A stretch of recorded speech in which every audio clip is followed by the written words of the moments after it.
Hello everyone, అందరికీ నమస్కారం. Welcome to our YouTube channel సర్కారీ శిక్షణ.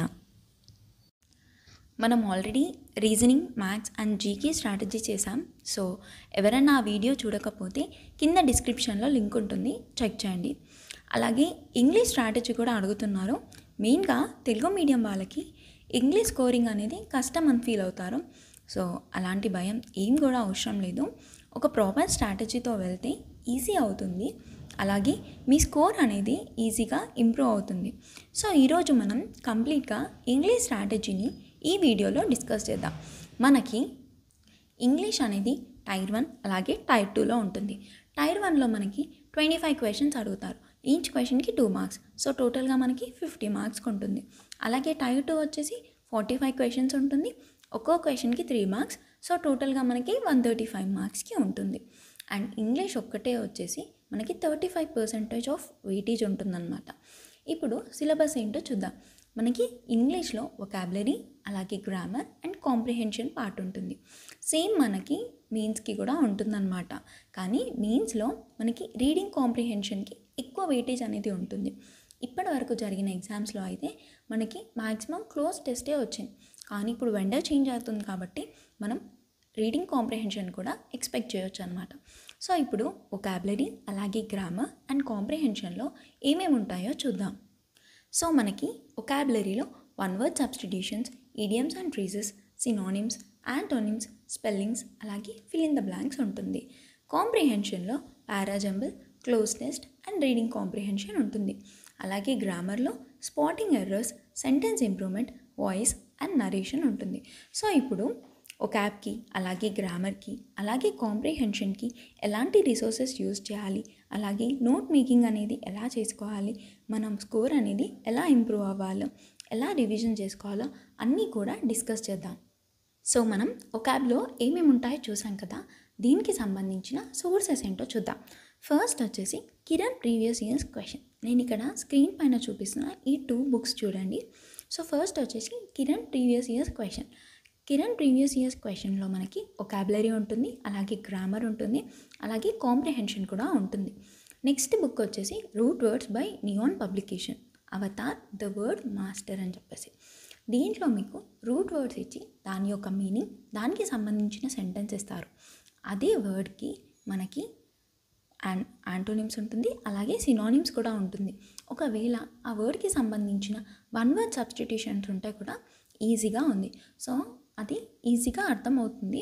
మీరు ఒకవేళ నేర్చుకోవాలి అనుకుంటే ఒక్కసారి ఆ పీడిఎఫ్ అనేది మీకు సర్చ్ చేస్తే దొరుకుతుంది. నియాన్ పబ్లికేషన్ అని ఒకసారి చూడండి.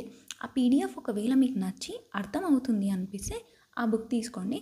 సో మీరు ఎప్పుడన్నా సరే వర్డ్స్ని రూట్ వర్డ్స్తో నేర్చుకుంటే మీకు కొంచెం ఈజీగా అర్థమవుతుంది.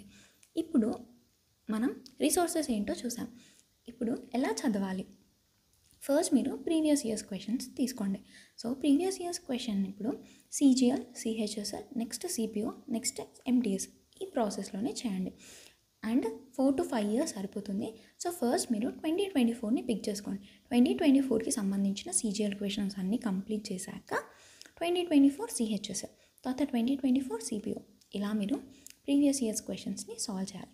అలాగే క్వశ్చన్ని ఎప్పుడు సాల్వ్ చేసినా సరే, ఎప్పుడు నేర్చుకున్నా సరే మనం క్వశ్చన్ ఫార్మాట్లోనే నేర్చుకోవాలి. క్వశ్చన్ ఫార్మాట్ అంటే ఏంటి, ఎలా నేర్చుకోవాలో చూద్దాం. సో ఇక్కడ నేను ఒక ఎగ్జాంపుల్ తీసుకున్నాను. ఫ్యాటల్ అనే వర్డ్కి సినోనిమ్ మనకి సిజిఎల్ 2024 టైర్ 1లో ఈ క్వశ్చన్ అనేది అడిగారు. సో ఫ్యాటల్ అనేది నెగిటివ్ వర్డ్. దీనికి ఇచ్చిన ఆప్షన్స్ ఏంటో చూద్దాం. మనకి ఆప్షన్స్లో అడిషనల్ అని ఇచ్చారు, జోవియల్ అని ఇచ్చారు, ఈజీ, అలాగే డెడ్లీ. అడిషనల్ అంటే ఏంటి, ఉన్నదానికి ఏదన్నా యాడ్ చేస్తే దాన్ని మనం అడిషనల్ అంటాం, అంటే ఫర్దర్ మోర్ అన్నమాట. సో ఇది నెగిటివ్ వర్డ్లోనైతే లేదు. నెక్స్ట్ చూడండి, నెక్స్ట్ వచ్చేసి జోవియల్. జోవియల్ అనేది పాజిటివ్లో ఉంది. జోవియల్ అంటే మీనింగ్ ఏంటి, మనకి జాయ్, హ్యాపీ అన్నమాట, ఆనందంగా ఉండడం. Next easy. ఈజీ అంటే సులభంగా, ఇది కూడా మనకి పాజిటివ్ వేలోనే ఉంది. నెక్స్ట్ చూడండి డెడ్లీ. ఇక్కడ డెడ్లీ అనేది నెగిటివ్లో ఉంది. సో ఫ్యాటల్కి ఆన్సర్ వచ్చేసి డెడ్లీ, మనకి అడిషనల్ అయితే కాదు. జోవియల్ అనేది కూడా ఎలిమినేట్ చేయొచ్చు, అలాగే ఈజీ అనేది కూడా ఎలిమినేట్ చేయొచ్చు. ఫ్యాటల్కి ఆన్సర్ వచ్చేసి డెడ్లీ. ఒకవేళ మీకు మీనింగ్ తెలియకున్నా మనం వర్డ్ అనేది నెగిటివ్లో ఉందా పాజిటివ్లో ఉందా చూసి కూడా ఆన్సర్ అనేది చేయొచ్చు.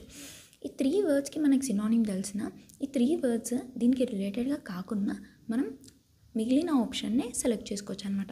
సో మీరు ఎప్పుడన్నా సరే సినానిమ్స్ అండ్ యాంటోనిమ్స్ నేర్చుకునేటప్పుడు ఇలానే నేర్చుకోండి. సో ఈ క్వశ్చన్ ఉందనుకోండి, దీనికి సంబంధించిన సినానిమ్ నేర్చుకోండి, అలాగే దీనికి సంబంధించిన యాంటోనిమ్ నేర్చుకోండి. సో ఇక్కడ 2 క్వశ్చన్స్ అనేవి కవర్ అవుతాయి. సేమ్ దీనికి కూడా అలాగే, దీనికి కూడా అలాగే, దీనికి కూడా అలాగే. సో మీరు ఒక్క క్వశ్చన్లో 8 క్వశ్చన్స్ అనేవి కవర్ చేస్తారు.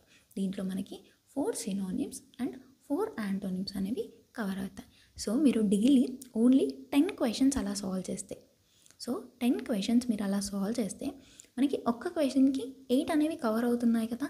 సో ఒక్క క్వశ్చన్కి మనకి 8 కవర్ అయితే 10 క్వశ్చన్స్కి మనకి ఎన్ని కవర్ అవుతాయి? సో మనకి 10 క్వశ్చన్స్కి 80 క్వశ్చన్స్ అనేవి కవర్ అవుతాయి అన్నమాట.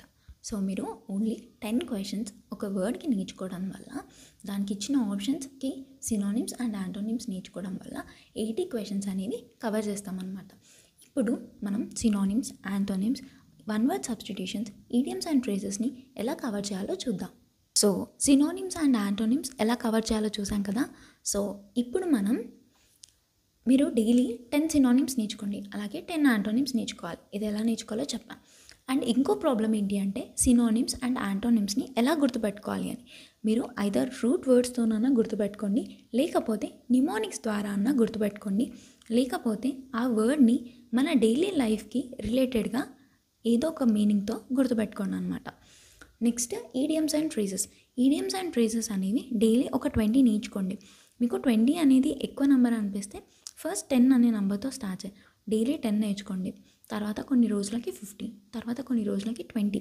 సో ఇలా మీరు డైలీ 10 or 15 అనే వర్డ్స్ని కవర్ చేయండి. నెక్స్ట్ వన్ వర్డ్ సబ్స్టిట్యూషన్ కూడా 10 to 15 ఆర్ మీకు ఓకే అయితే 20 అనమాట. సో మార్నింగ్ టైంలో ఒక 15 minutes సినానిమ్స్ అండ్ యాంటోనిమ్స్ నేర్చుకోండి, అలాగే ఈవినింగ్ టైంలో మీరు one word substitutions and idioms and ఫ్రేజెస్కి ఒక 15 minutes టైం ఇచ్చి నేర్చుకోండి. సో నెక్స్ట్ వచ్చేసి స్పెల్లింగ్స్. మీరు ఇక్కడ నేర్చుకునే వర్డ్స్ ఉంటాయి కదా, ఆ వర్డ్స్కి మీరు స్పెల్లింగ్స్ అనేవి నేర్చుకోండి. సో మళ్ళీ సపరేట్గా స్పెల్లింగ్స్ అనేది అవసరం లేదు. మీరు ఇలా నేర్చుకున్న తర్వాత కావాలి అనుకుంటే ఒక 10 days కానీ ఒక 15 days కానీ మోస్ట్ రిపీటెడ్ స్పెల్లింగ్స్ ఉంటాయి కదా, లేకపోతే ప్రీవియస్ ఇయర్స్ క్వశ్చన్ స్పెల్లింగ్స్ ఉంటాయి కదా, అవి ఒకసారి ప్రాక్టీస్ చేసినా సరిపోతుంది. అండ్ మెయిన్ థింగ్ వొకాబులరీకి మోస్ట్ ఇంపార్టెంట్ ఏంటి అంటే రివిజన్. సో మీరు ఈరోజు 10 సినానిమ్స్ 10 యాంటోనిమ్స్ అనేది మార్నింగ్ నేర్చుకుంటున్నారు. సో నెక్స్ట్ డే వచ్చేసరికి ఈరోజు నేర్చుకున్న అంటే నిన్న నేర్చుకున్న సినానిమ్స్ అండ్ యాంటోనిమ్స్ని రివైజ్ చేసుకోండి. సో అలా మీరు వీక్ మొత్తం నేర్చుకున్న సినానిమ్స్ అండ్ యాంటోనిమ్స్ రివైజ్ చేసుకోండి. తర్వాత మంత్లీ ఒకసారి నేర్చుకున్నవన్నీ కూడా రివైజ్ చేసుకోండి అనమాట. ఇలా మీరు చేయడం వల్ల మీ వొకాబులరీ అనేది ఇంప్రూవ్ అవుతుంది.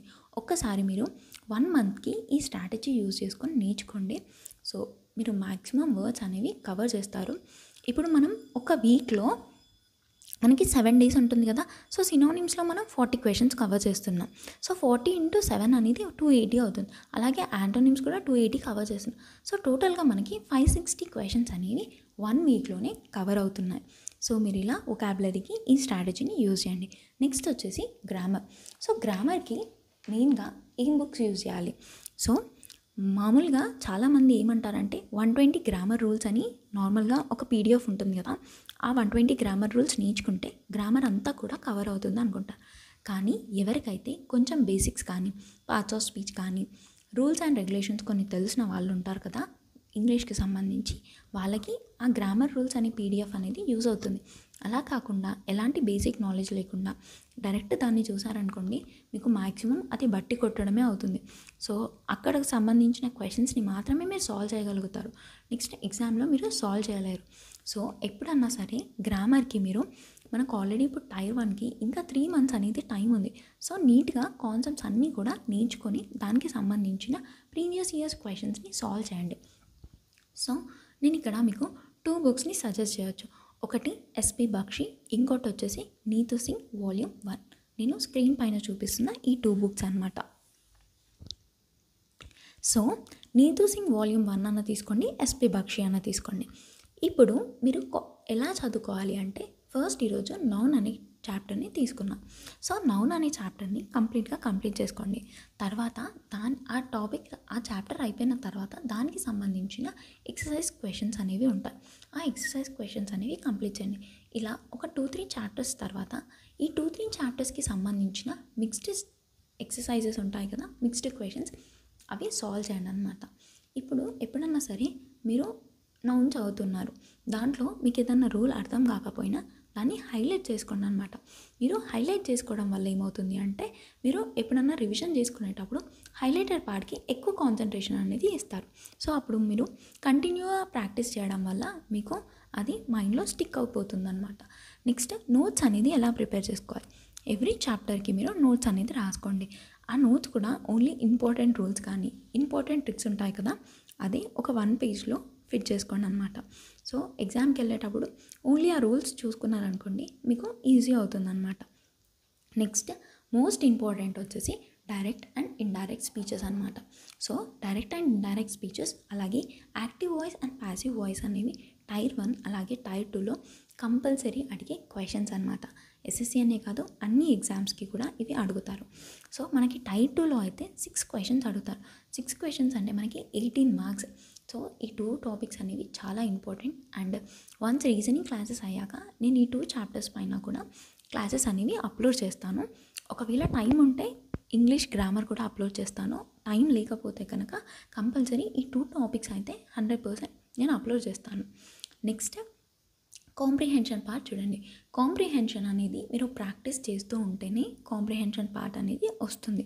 సో ఆ ప్రాక్టీస్ కూడా ఎలా ఉండాలి అంటే ఎక్కువ చదవడం కానీ ఎక్కువ వినడం కానీ సెంటెన్స్ ఫార్మేషన్ అనేది కరెక్ట్గా ఉన్నప్పుడే మీరు కాంప్రిహెన్షన్ పార్ట్ని ఈజీగా సాల్వ్ చేయగలుగుతారు అనమాట. సో కాంప్రిహెన్షన్ని ఎలా ఇంప్రూవ్ చేసుకోవాలి అంటే న్యూస్ పేపర్స్ చదవడం కానీ లేకపోతే ఏదైనా స్టోరీస్ చదవడం కానీ నావెల్స్ చదవడం కానీ మీకు బోర్ కొట్టింది అనిపించింది అనుకోండి, సో అప్పుడు ఇంగ్లీష్ మూవీస్ ఉంటాయి లేదా ఇంగ్లీష్ వెబ్ సిరీస్ ఉంటాయి, అవి చూడండి విత్ సబ్ టైటిల్స్. సో మీకు అప్పుడు అర్థమవుతుంది అనమాట.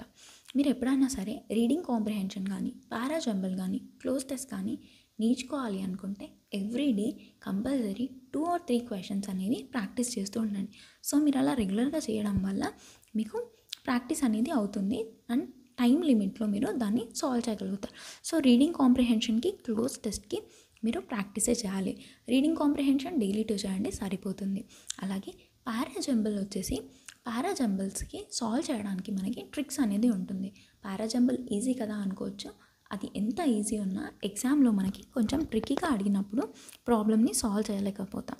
సో దాన్ని ఎలా సాల్వ్ చేయాలనేది కొన్ని ట్రిక్స్ ఉంటాయన్నమాట. నేను direct indirect speeches, passive voice, active voice అలాగే పారాజంబల్ ఈ 3 టాపిక్స్కి అయితే కంపల్సరీ వీడియో అనేది అప్లోడ్ చేస్తాను. నెక్స్ట్ వచ్చేసి క్లోజ్ టెస్ట్. క్లోజ్ టెస్ట్ అనేది మీకు ఏంటి అంటే ఒక ప్యాసేజ్ ఇచ్చి దాంట్లో బ్లాంక్స్ ఇస్తానమాట. ఆ బ్లాంక్స్ని మనం సర్టెన్ ఆప్షన్స్తోని ఫిల్ చేయాలి. మనకి ఒక బ్లాంక్కి 4 ఆప్షన్స్ ఇస్తారు. సో ఏ సూటబుల్ ఆప్షన్ అయితే ఉంటుందో దాన్ని మనం ఆ బ్లాంక్స్లో ఫిల్ చేయాలన్నమాట. సో మీకు గ్రామర్ ఎప్పుడైతే పర్ఫెక్ట్గా వస్తుందో మీరు క్లోజ్ టెస్ట్ అనే దాన్ని కూడా పర్ఫెక్ట్గా చేస్తారు. సో మీరు ఎవ్రీడే ఏం చేయండి అంటే వొకాబులరీకి ఒక 1/2 అవర్ టైం అనేది ఇవ్వండి. తర్వాత కాంప్రిహెన్షన్కి ఒక 1/2 అవర్ టైం ఇవ్వండి. గ్రామర్కి ఒక డైలీ 1 అవర్ టైం ఇచ్చి అన్ని కాన్సెప్ట్స్ కూడా అలాగే అన్ని ఇంపార్టెంట్ రూల్స్ కూడా నోట్ చేసుకోండి అనమాట. సో మీరు ఇలా ఒక 1 మంత్ ట్రై చేయండి. మీ ఇంగ్లీష్లో స్కోర్ అనేది ఇంప్రూవ్ అవుతుంది.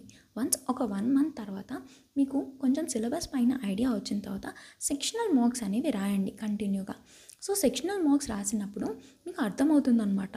ఈరోజు సెక్షనల్ మార్క్ రాశారు, సో డైరెక్ట్ అండ్ ఇండైరెక్ట్ స్పీచెస్లో మీకు రాంగ్ పోతుంది అనుకోండి, ఆ రోజు కంప్లీట్గా కూడా డైరెక్ట్ అండ్ ఇండైరెక్ట్కి సంబంధించిన కాన్సెప్ట్స్ అన్నీ కూడా నేర్చుకోండి. సో మీరు ఇలా చేయడం వల్ల మీ స్కోర్ ఇంప్రూవ్ అవుతుంది. ఎక్కువ ప్రాక్టీస్ చేయడం వల్ల కూడా టైం మేనేజ్మెంట్ అనేది కూడా ఉంటుంది. సో వొకాబులరీ ఎలా నేర్చుకోవాలో చెప్పాను, అలాగే గ్రామర్ అలాగే కాంప్రిహెన్షన్ ఈ 3 పార్ట్స్ కూడా ఎలా కవర్ చేయాలో చెప్పాను కదా. సో కంపల్సరీ మీరు డైలీ ఈ 3 పార్ట్స్కి కూడా టైం ఇవ్వాలి, అది తప్పదు మనకి. అండ్ ఇంకోటి ఏంటి అంటే రీజనింగ్ క్లాసెస్కి బ్రేక్ ఇవ్వడానికి రీజన్ ఏంటి అంటే కమెంట్స్లో వేరే సబ్జెక్ట్స్ ఎలా చదవాలి, రిసోర్సెస్ ఏంటి అని అడుగుతున్నారు. సో నేను ఏమనుకున్నానంటే ఎలాగో ఎగ్జామ్ డిలే అయింది కదా, సో స్ట్రాటజీ చేస్తే వేరే సబ్జెక్ట్ కూడా మీరు స్టార్ట్ చేస్తారని ఫస్ట్ ఈ 4 సబ్జెక్ట్స్కి వీడియోస్ అనేది చేశాను. సో అర్థమెటిక్ స్ట్రాటజీ చేశాను, రీజనింగ్, అలాగే జీకే అండ్ ఇప్పుడు ఇంగ్లీష్ అనమాట. సో మనం మండే నుండి రీజనింగ్ క్లాసెస్ అనేవి మళ్ళీ కంటిన్యూ చేద్దాం. సో వీక్లీ కంపల్సరీ మీకు 4 క్లాసెస్ అనేవి అప్లోడ్ అవుతాయి. అండ్ మీకు ఏదైనా డౌట్ ఉన్నా, ఏదైనా సబ్జెక్ట్ రిలేటెడ్ కానీ, ఏదైనా ఎగ్జామ్స్కి సంబంధించింది కానీ డౌట్స్ ఉంటే ఆ డౌట్స్కి సంబంధించిన క్లాసెస్ని కంటిన్యూ చేద్దాం. సో ఇదండి ఇవాళటి వీడియో. ఇలాంటి మరిన్ని వీడియోస్ కోసం సబ్స్క్రైబ్ టు సర్కారీ శిక్షణ. Please do like, comment, share and hit the bell icon for more such updates. Thank you so much for watching.